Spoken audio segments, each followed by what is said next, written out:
Let's get this thing moving. Indeed, we have the pink Man of the West player Fairy at the bottom side against the green Dwarven player RotWK at the top side.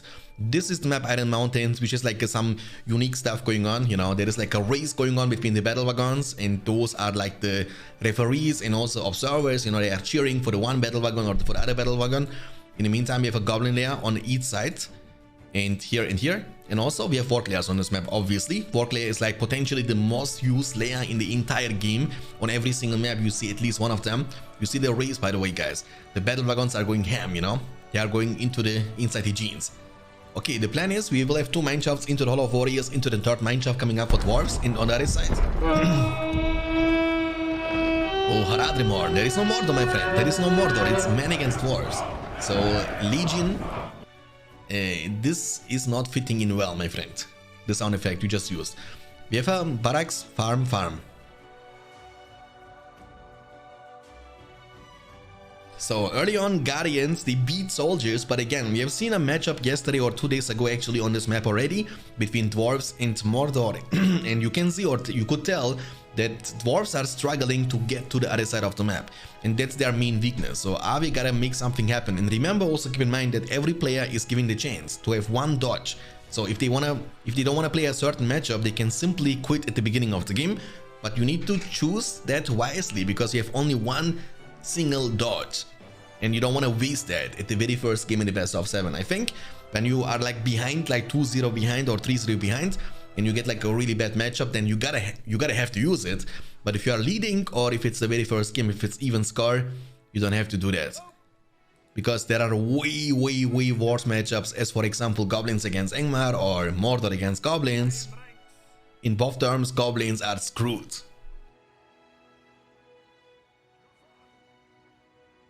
Double rakes incoming from Fairy. Hey Talos. Chaya, welcome. Okay, creeping action from Fairy, nothing from RotWK, nothing too crazy. In the meantime, the soldiers are going ham inside the genes, but Guardians are here to say no, Gondor soldiers, you are not gonna touch our mineshaft today. Brandy Bran, welcome my friend, glad to see you in the chat. Okay, we have a very early Fort Force coming up for dwarves, very early, and that's a very good choice against men, by the way, because men have no chance to shut down your leadership bonuses. So a double buffed Guardian army in front of your face, men will struggle to deal with that big time. And remember also, man is a faction that has like a rough time of the transitioning. So basically you need to build like 3 different separate buildings to get the units on the field you have to have. Right? Stable, barracks, and archer range. And with that being said, like the fact that you have only weak pikemen, the Rohan spearmen, they will die in a one-shot against those Guardians. The Guardians gotta touch them and they are gone. With the double buff of Rallying Call and the Battle Wagon, the Rohan spearmen, they don't stand a chance. And if the Battle Wagon can keep the distance and just avoid getting touched by those Rohan spearmen, the Battle Wagon should be pretty much invulnerable, right? There is nothing that can take him down. Eventually Faramir could be nice to, you know, keep sniping him from a long distance, but also Faramir is, you know, kinda hard to afford at the beginning of the game if man is going for the stable now as the second production building. So it's not a double barracks, it's actually 1 barracks into the stable, which is good because that's gonna at least force the Dwarven player to recruit some pikemen. That's gonna be important. And what we also need to do in this matchup is we gotta keep an eye on the builder. But one builder from RotWK was able to sneak through. So here's a mineshaft here and a mineshaft here. And I believe Fairy has no information about these 2 mineshafts. With that being said, the attack will be a surprising one, and I think Fairy is gonna have a rough time to defend this. Does he have a pikeman? Now, the only good thing for this situation for Fairy is that Avi is a greedy guy. Like, he has 0 pikemen included in this army. So the one Gondor Knight can mess them up big time with the Rallying Call. And also he has no double buff yet. There is the Battle Wagon, but the Battle Wagon is not there quite yet. That means the Gondor Knights can deal a lot of damage before Battle Wagon makes it to this location. However, Guardians, with Hold Ground Stance and also Rallying Call, they won't take too much damage from the trample, but still a very greedy move, as you can see and tell from Avi. Like, if you would have 1 single pikeman in this army, so instead of 3 Guardians, 2 Guardians and 1 pikeman, this would be much more impactful. But even now, holy guacamole, guys, those Guardians, they're actually smashing the Gondor Knights. I'm not even kidding. They're smashing them. They have no chance. they took literally almost no damage too. They got trampled like five times on the face. And yeah, maybe I'm wrong. Maybe you don't need pikemen as dwarves against men. Maybe you don't need that. Because the damage now the man will receive is gonna be something else. One more Gondor Knight just in time to trample. Nice flank damage, by the way. He dealt a lot of damage. Yes, man is holding himself, but this should be a way easier defense than it actually is. You know what I'm saying? 0 pikeman push, and man was still struggling with 2 Gondor Knights, and he will end up losing 2 farms to a 3 Guardian push while he had 2 Gondor Knights to defend himself. I mean, that's creating so much pressure, giving basically RWK the chance and the momentum to advance, to expand, to build multiple mineshafts everywhere on every single location on the map. Like, he has still this one, which he can use to bring reinforcement. He will be building more at the bottom side of the map, so the pressure is going to be real.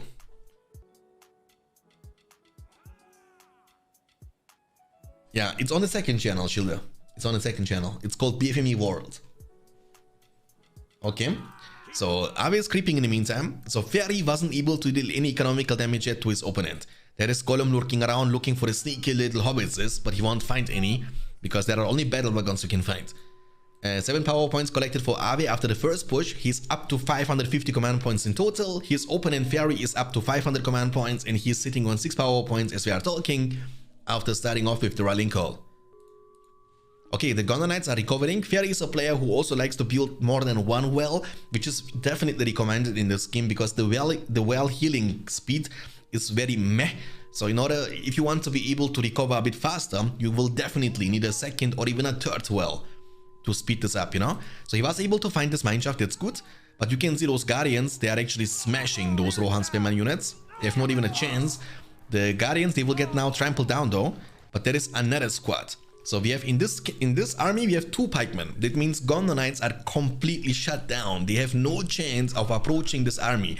And while this army is putting pressure, RW can keep building more and more mineshafts. So that's the plan. That's the snowballing effect of dwarves.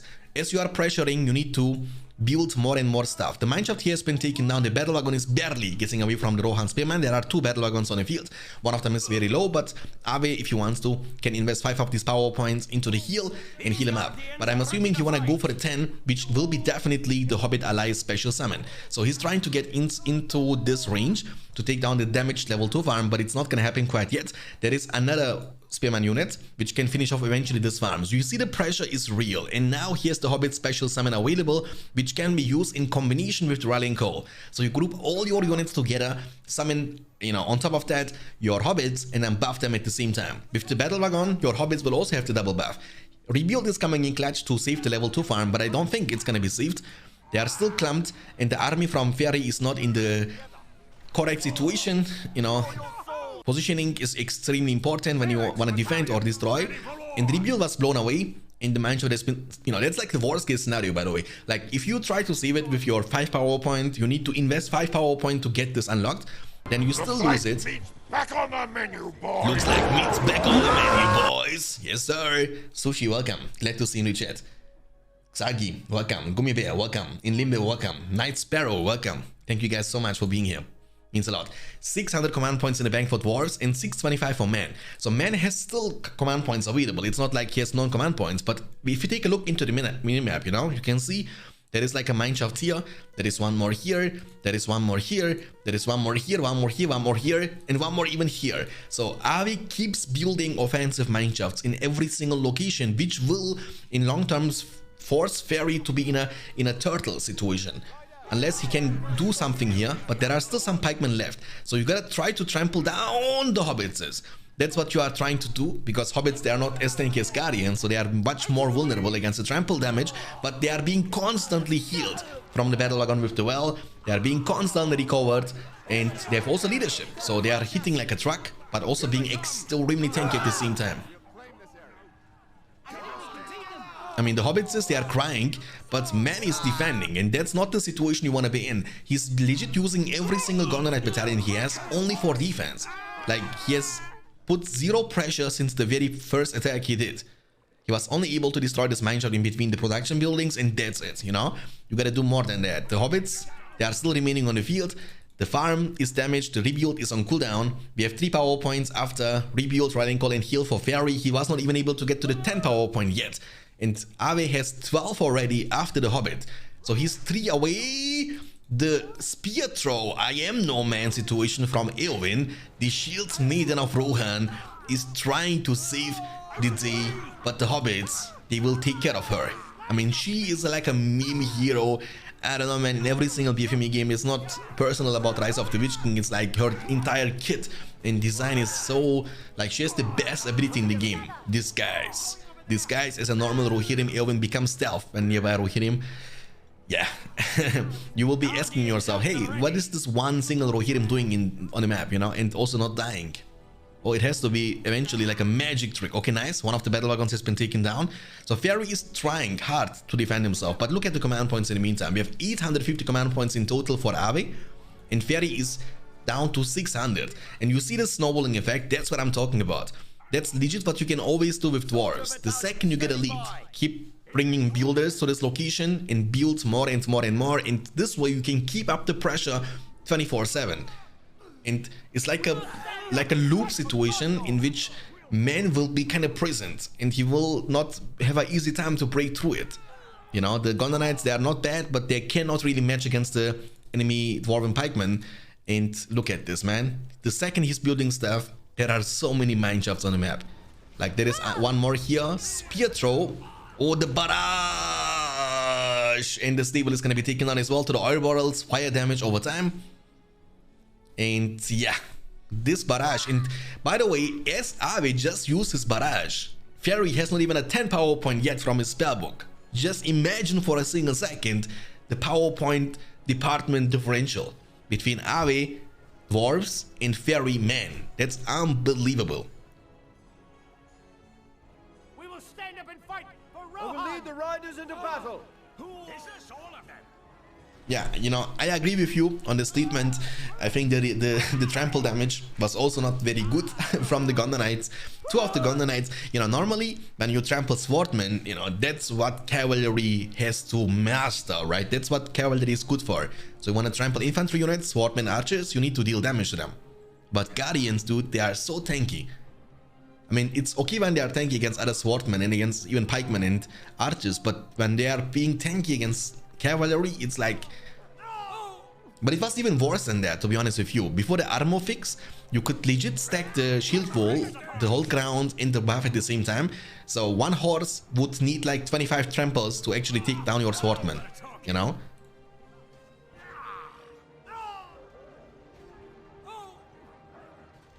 Okay, the creep is gonna be also secured by Ave. Just take everything from the map, just why not? We have also Eomer on the field for his leadership, that's good. And, you know, to be fair, also Gondor Knights have like an early access to the leadership. But again, you know, it's like an additional investment. You need to invest for the stable. You need to recruit for each, you know, invest for each single Gondor Knight 500. And then you need to also recruit Eomer. Like this all alone, it seems to be like a long time investment. You know what I'm saying? And you need like a third production building. You need archer range in long terms. You need to get this to level 2. I think that's the main weakness of the man faction. And even though they got like a couple of adjustments, they still feel like underwhelming, especially in a good against good matchup. Dwarves, elves, they are like really strong against men. But also, you know, maybe I'm overreacting, who knows. The matchup is gonna be taken down. There are 2 battle wagons coming. Oh, we have Gimli, my son. We have Gimli, my dude. Good luck dealing with this dwarven hero now. Good luck, dude. Level 2 leap attack, level 5 Slayer. Holy moly, good luck dealing with that. I don't think you can kill him that fast with Gondor Knights all alone, because he's extremely tanky, right? I mean, it's not only about his HP. I mean, the HP isn't looking even that impressive. It's about the armor set of each individual hero and unit. They have like a specific armor set which tells them exact, you know, which tells you how much damage they take from certain swords. So there is like crush damage, for example, you know, like archer damage, pikeman damage, swordman damage. And I believe this guy has like a really high damage reduction. Like he can sit there and tank this forever. Eowyn can do the same though. Eowyn, the shield maiden is no more. Level 2 unlocked for Gimli. Leap attack is available. There comes a counter push, but Ave can just invest a couple of money a couple of hundred resources to actually get some expansions.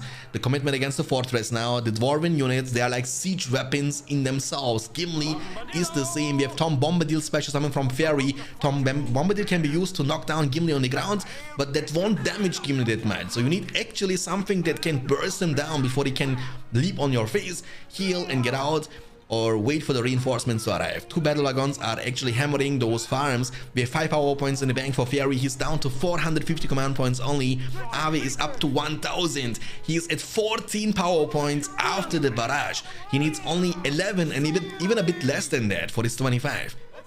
So the power point fight can't be won by Fairy anymore. That's legit not possible. Oh, Leap missed everything though.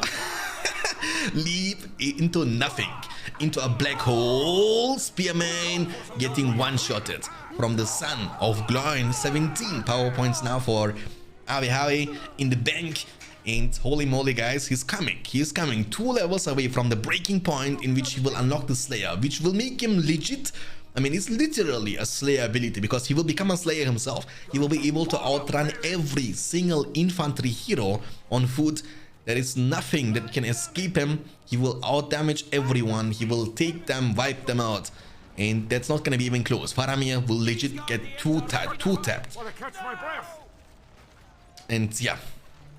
I mean, he's trying to counter pressure now. That's something he should have done like long time ago. But it's hard, you know, it's easier said than done. Because he was being under pressure non-stop. 19 power points, boys. 19 for Ave. Dwarven battle wagons are coming in clutch. Gimli, Guardians, 6 power points away from the 25. We have still 5 away from the 15 for Fairy. So he's in total 30 power points away from his 25. If he chooses to save up for the 25 after the 15. You know, that's the problem. When you pick up these 3 spells, like this one is very defensively, right? The rebuild. It's not a bad thing to save you from a certain situation, but it's like minus 5 power points, which can, especially in the early game, be a huge minus, you know, that will slow down your 10, your 15, and later on even your 25.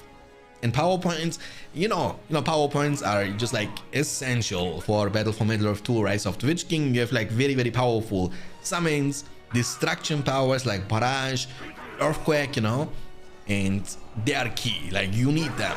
Oh, Arrow Volley, do it. I mean, he killed a lot though. That was a good arrow volley, I gotta be honest. Nice, he trampled them down, and dwarves are slow, so they cannot really run away after they need, you know, they need to first of all stand up after being trampled down on the ground. The arrow volley was hitting very hard, that's good. But look at this, you see the PowerPoint department, you see Gimli. What can men do against such a reckless hit? Eisengasm in the chat, TTC in the chat, Benzi in the chat. Thank you guys so much for tuning in, appreciate it. Glad to see you around. I prefer BFME 1. It's gonna happen, my friends. After this tournament, in May, oh, the hobbits took care of Frodo, not Frodo, Faramir Baggins. After this tournament in May, we will have also a BFME 1 tournament. How? It's gonna happen. Boom! He's actually hitting nothing with the with the slam. Not as impressive as his son, Gimli-san. Earthquake is available, boys. The commitment can happen now anytime. I mean, here's rebuild that's gonna eventually delay but not gonna deny. 300 command points versus 1000. There is just too much differential. Like literally little to nothing Fairy can do about the situation besides praying that Ave might lose his internet connection. That's the only way he can turn his scheme around anymore. I mean, just commit now, just commit. Take your daddy Gimli, use Earthquake right on the spot, and then go ham. And that's gonna be the first game, by the way, guys, but it's a best of 7, so it's not the end of the world. Fairy is a player who likes to play with the Goblin faction the most. Crazy Hunter, welcome. BKC is welcome. It's semi-finals, yes. It's semi-finals of the losers break. It's the quarterfinals, sorry. Quarterfinals of the losers bracket. The semi-finals is gonna happen after that one. Between the winner and Maru, also in the best of 7. And then we will have Mr. Smog against the winner of the semi-finals in the losers finals, and then there is only gonna be one match left, and that's the grand finals between the winner of the losers bracket and Sauron in the best of 9, in which Sauron has a second chance. So Sauron has to be defeated legit twice in best of 9. So if you win the first best of 9, the earthquake is happening, then you gotta still defeat him one more time. So long story short, Sauron has a huge advantage in the grand finals, and the first prize is $600. So it's a difference between 600 and 300. GG, well played. There is calling it, and that's it, boys. The first game is gonna be won by the Turkish player Aave. We're gonna be jumping right into the second game. And dwarves against elves. Aave once again on the dwarven faction, this time against elves from Fairy. Fairy is a good elven player, and this can be a good matchup for elves, by the way, guys. If dwarves can't really do much at the beginning of the game, elves should be able to stall the game. You know, all you gotta do is survive the first 8 to 10 minutes, and then elves' defense can be unbreakable for dwarves. So Fairy made a couple of mistakes in the previous game against dwarves. He was not scouting as much as he should. And scouting is essential in this matchup when you play against dwarves, to just see the builder, what is the builder up to, what is the building, where is he. You need to always keep tracking, you know what I'm saying? So that's very important. We have the green dwarven player Aave at the bottom side against the pink elven player Fairy from Belgium at the top side of the map, Forts of Eisen. The legendary map, the epic map.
In Rise of the Witch King, Elven faction is still a very solid faction, but it's also at the same time like a boring faction at the same time.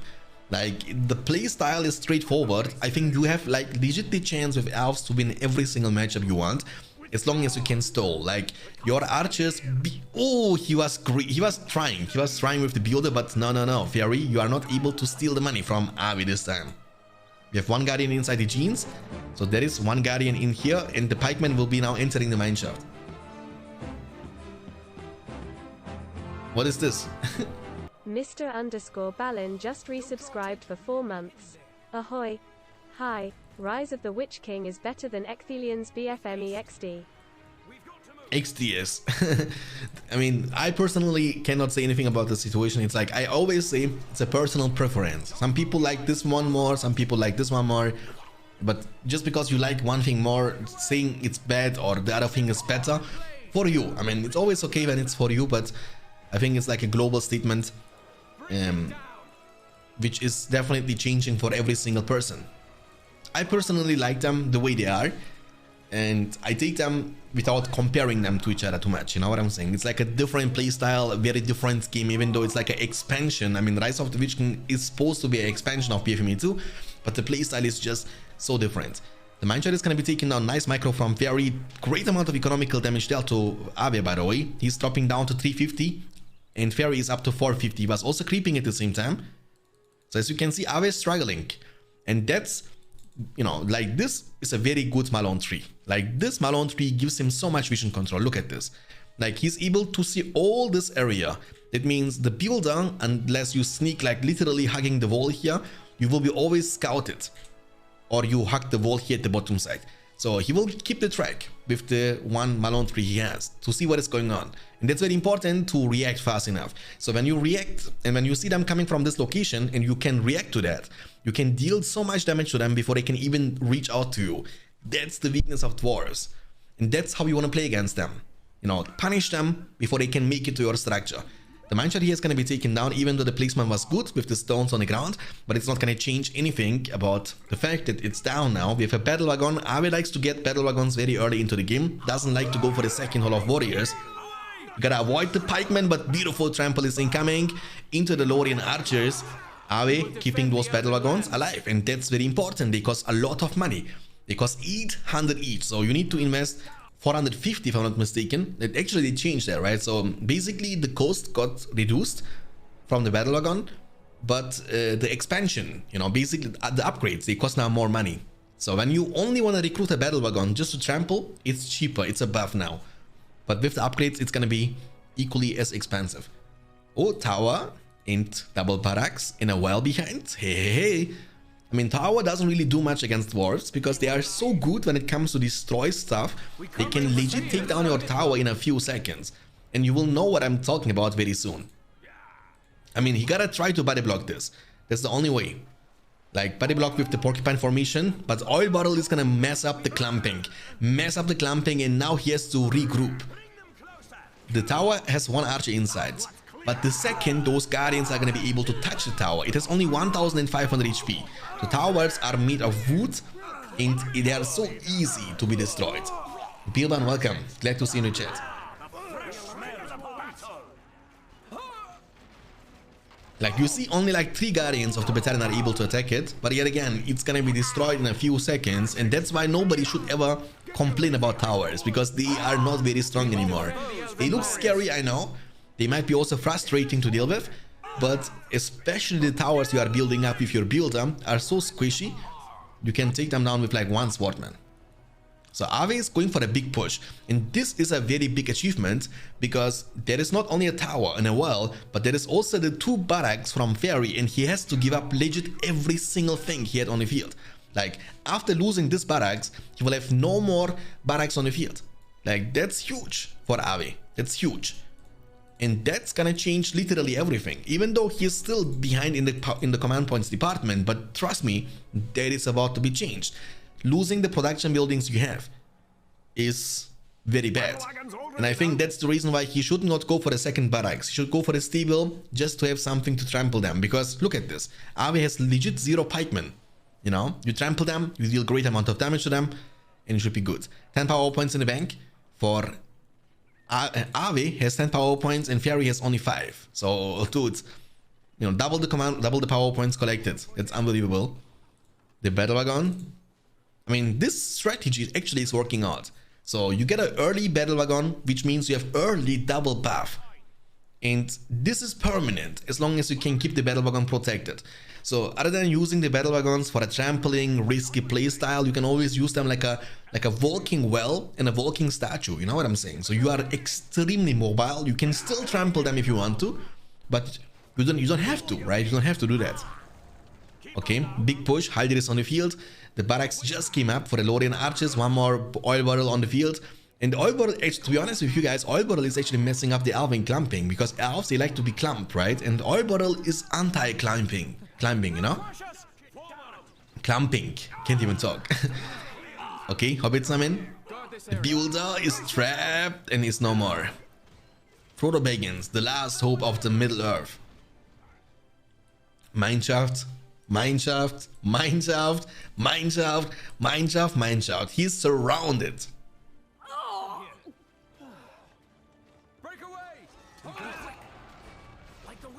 Okay, the barracks is going down in a few seconds. I mean, to be honest with you, this was greedy from Fairy, because defending stuff here is so much harder than defending it here, you know, around your fortress. When you have barracks here, for example, and you have another barracks here, you have a statue behind the barracks, and you are located here, then it's easier to defend. But here you are so far away from your fortress, you know, I don't think it's a good idea.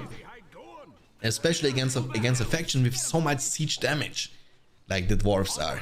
Look, can't touch this. Did it. Look this. Hey, Sam might wanna use the frying pan on him. He's looking for it. Go, Sam. Go. Sam mice the brave. But Haldir is fast, dude. Like fast and furious. Can you drive? Okay, the battle wagons, I mean the barracks is going down. And that's gonna be a quick victory, to be honest with you. Like, it was looking good for Ferry at the beginning of the game. He was dealing great amount of economical damage, but this one mistake, you know, was giving Avi the chance to snowball. Like, destroying everything here was legit the game over situation, because he had no backup plan. So all his plan, all his strategy was based on this area. That's all the bad from Ferry. So he was having 2 barracks, tower, he was investing so much money into this area, and after losing this, no backup plan, no chance of coming back. Ferry has been defeated, and the score is going to be 2-0 for Avi, boys. You know, Mordor can also be extremely strong on a map like this, because this map will give you the chance to expand in any location you want. You know, you can literally build, like, you can hide your slaughterhouses. That's what I'm trying to say. And also here for Avi will be important to scout, to see what, you know, Ferry is up to, kind of deny him to build those offensive mineshafts. And even then, you know, that's what I'm talking about.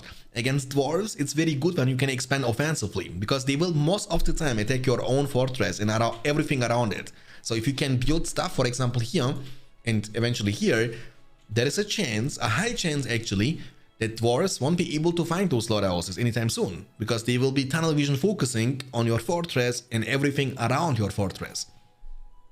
Slaughterhouse, orc pits into the third. Slaughterhouse is the build order from Avi, and we have an early barracks coming up for dwarves, so barracks into mine shafts. And the builder is moving to the troll layer.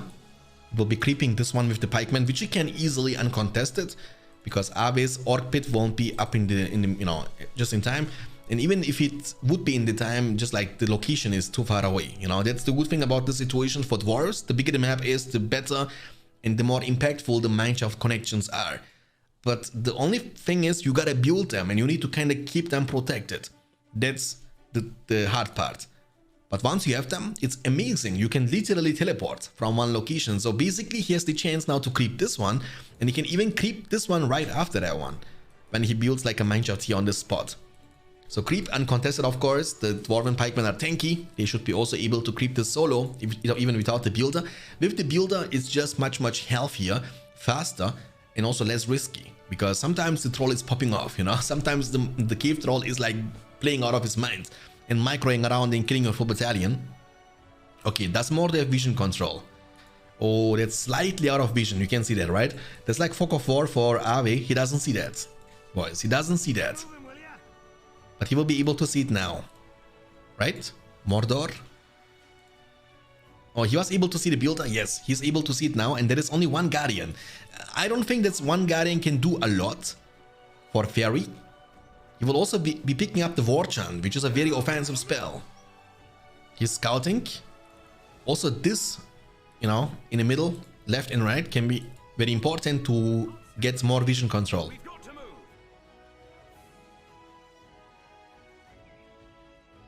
And do we have a delay? Yes, sir. We have 1 minute delay. Cross lines. This trap, welcome. My day was good. Thank you for asking. Appreciate it.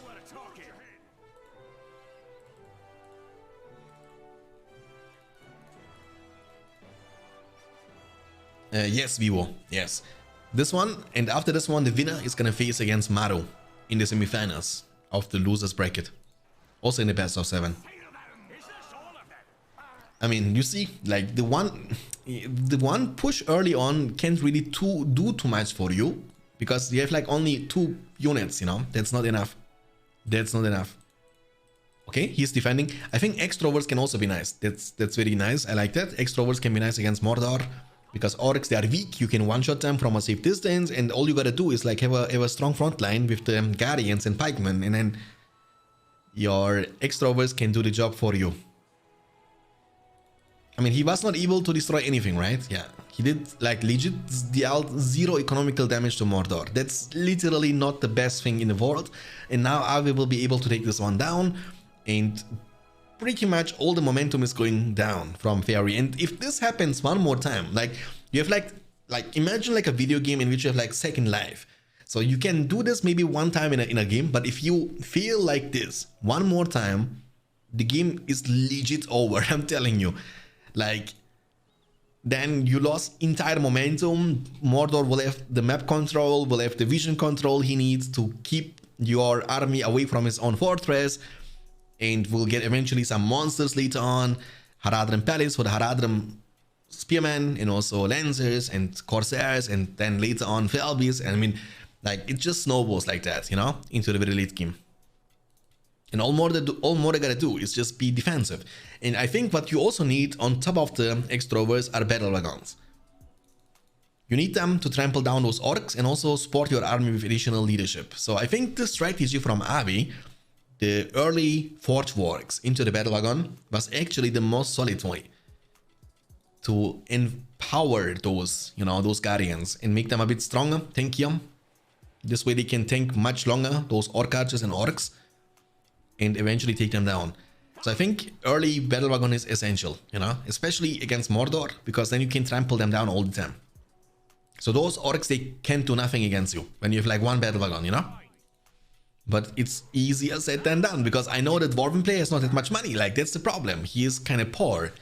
You gotta recruit Guardians, you gotta recruit Extroverts, so one of each will cost him 550, and he needs to do that constantly, right? And he also needs to expand to keep getting more command points. And then on top of that, building the Forge Forks and recruiting Battle Wagon is just not affordable. It's not possible as we are talking.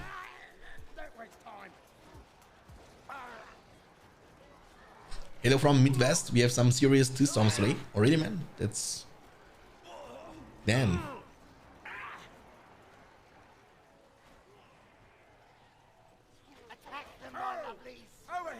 Over here. Rebuild this has been used, by the way, on this one.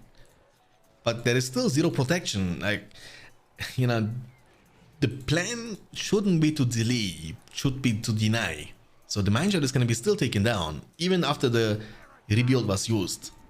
And that's once again gonna throw Fairy back, will delay his 10 power point by a lot.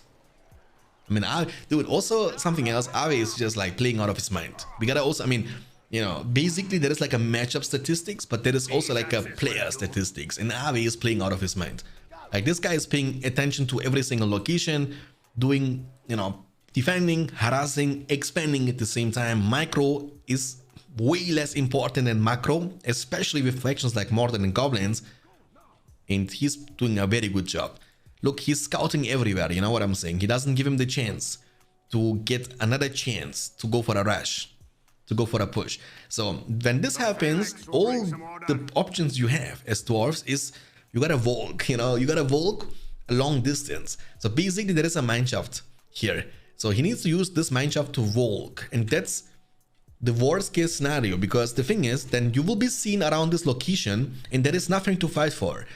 If you try to ignore the army attacking you and you want to move to the buildings, you will take so much damage during this way.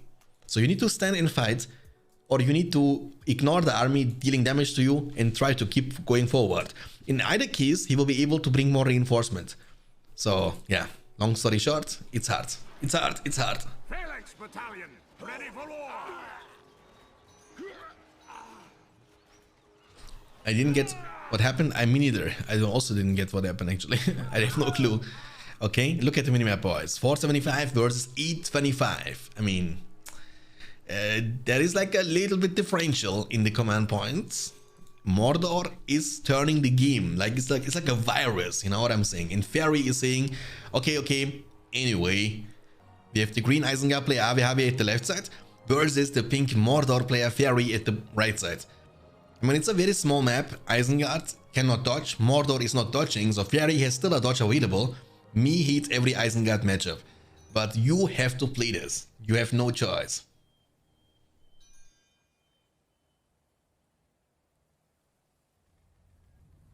Look. Delete fort again then. Oh, he's like, give me a free win. Okay, double furnace into the clan sitting opening. Against Mordor, it's okay to start with 5 men of Unend, just because they are much more cheaper, and you can keep up with the orc spam a little bit easier. And you know, Isengard struggles against factions like Goblins and Mordor because of that very reason. That's why you heavily need to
He's like, he can also eat just like I do right now. But you know, orc is not cockroach, because orcs are more delicious, Kappa. Oh my goodness, Isengard putting so much pressure on Mordor. Very unique gameplay, and also very risky for the fact that he's 3-0 behind. Trying something like this, when you are 3-0 ahead, it's okay, but when you are 3-0 behind, I think you need to stick to the meta gameplay, and not experiment, you know, for the final game in the best of 7. Eating ASMR, dude. Guys, how can, you know, like, this is something which doesn't get in my mind, you know what I'm saying? Like, legit, the other day I was watching on Twitch some streams, you know, and I get recommended like ASMR. So basically I clicked on it because it was not about the ASMR. It was actually a woman with big airbags, you know what I'm saying? She was gorgeous, she was very, very good looking. So I clicked on it. Then I saw something which was kind of which will be in my head for the you know, until the end of the world, until my last days. There was a woman with a microphone in front of her face, and the ASMR she did was she was licking the microphone. And watching this makes, I mean, I'm not gonna lie, makes you extremely horny. But then I switched the website. I didn't go on Twitch anymore. I was going to on a different website. You know what I'm saying?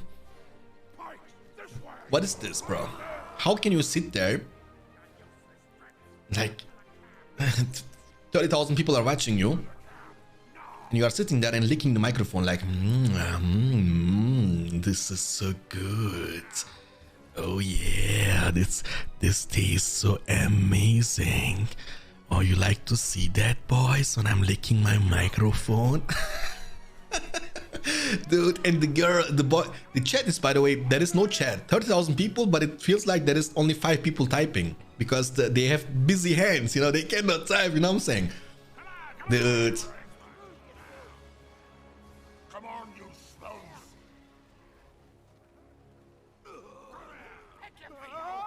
Use your clout. Shoot him down. Put your poles through him. Save your arrows. Clear him out.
Pro Slice gifting us up to Yagara. Thank you so much, Pro Slice. Appreciate it.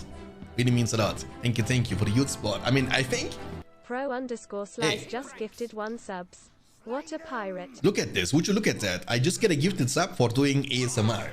And maybe, guys, I need to rethink my channel's recognition and try to create a new area of Twitch intimidating, you know, use my voice to, you know.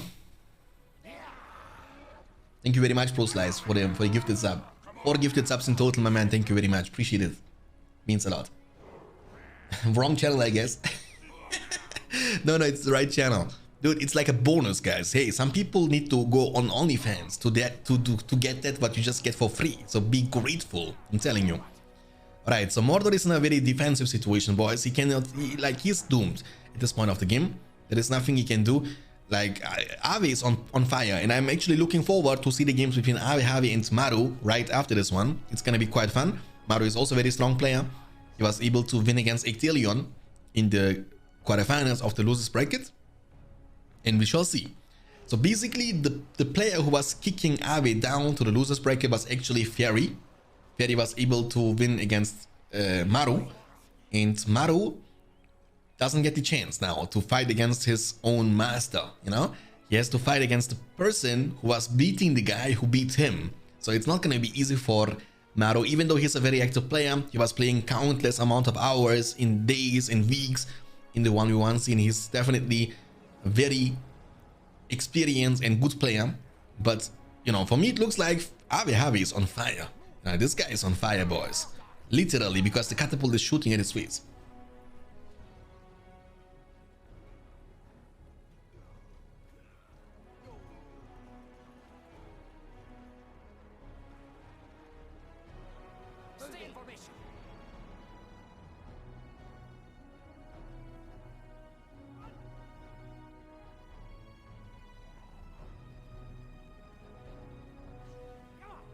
Big boy glue in the chat. I would like a goblin of Moria ASMR.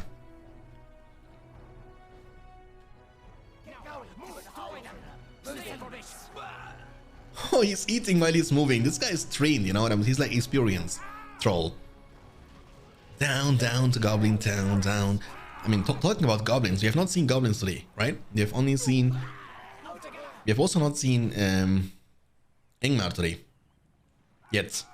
But to be honest, we have only seen 4 games so far, so. Yeah, the sub was for ASMR, but I couldn't gift it while you did it because I needed my hands in other... Dude, hey, you know, you can always have my helping hand, you know what I'm saying? Like the white hand of Isengard or the white hand from Shanks.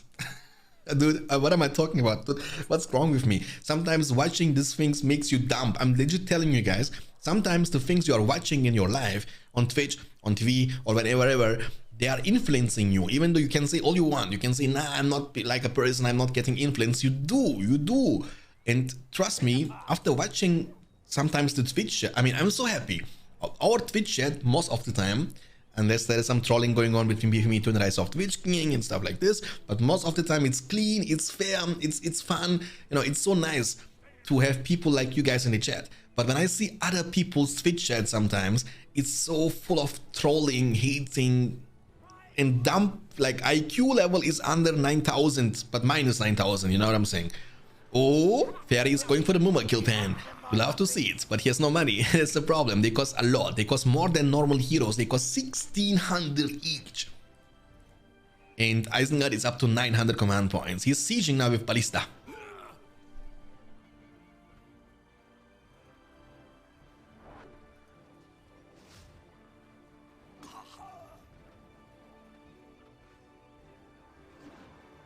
Smash it to pieces. Fight this way.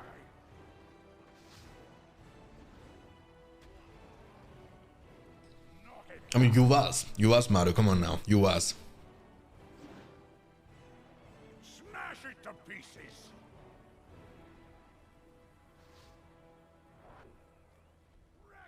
Guys, please can you tell me, you know, in the chat your fantasy?